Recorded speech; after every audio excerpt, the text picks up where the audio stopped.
നമസ്കാരം. ബംഗാളിൽ ഇക്കുറി വാശിയേറിയ മത്സരം നടക്കുന്ന മണ്ഡലങ്ങളിൽ ഒന്നാണ് കൊൽക്കത്ത നഗരത്തോട് അടുത്ത് കിടക്കുന്ന മണ്ഡലമായ ഡംഡം.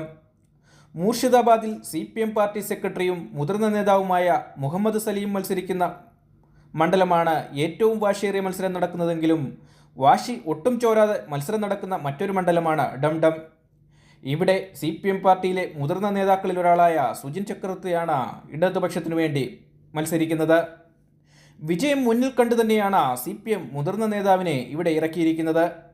2009 മുതൽ തൃണമൂലാണ് ഈ മണ്ഡലം കൈവശം വെച്ചിരിക്കുന്നത്. അതിനു മുമ്പ് 2 തവണ തൃണമൂൽ സഹായത്തോടെ BJPയും ഇവിടെ വിജയിച്ചിട്ടുണ്ട്. ബംഗാളിൽ BJPക്ക് ആദ്യമായി ലഭിച്ച സീറ്റും ഇത് തന്നെയാണ്.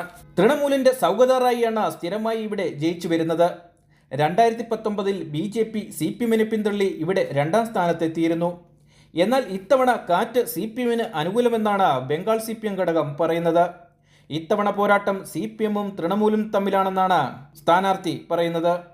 കേന്ദ്ര സർക്കാരിനെതിരെയുള്ള വികാരവും അതോടൊപ്പം സംസ്ഥാന സർക്കാരിനെതിരെയുള്ള ഭരണവിരുദ്ധതയും കാരണം അട്ടിമറി വിജയത്തിലൂടെ മണ്ഡലം തിരിച്ചുപിടിക്കുമെന്നാണ് സുജിൻ ചക്രവർത്തി പറയുന്നത്.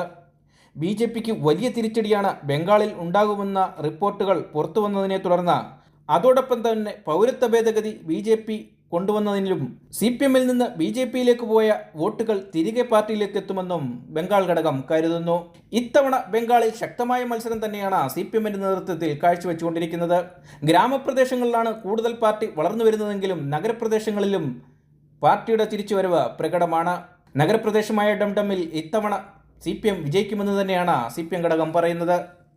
കൂടുതൽ ചെറുപ്പക്കാരെ ഇറക്കി ഇത്തവണ മണ്ഡലം പിടിക്കാൻ ശ്രമിക്കുമ്പോഴും മുതിർന്ന നേതാക്കളെ വിജയസാധ്യതയുള്ള മണ്ഡലങ്ങൾ നൽകി വിജയിപ്പിച്ചെടുക്കുവാനും പാർട്ടി ഘടകം തീരുമാനിച്ചിരുന്നു.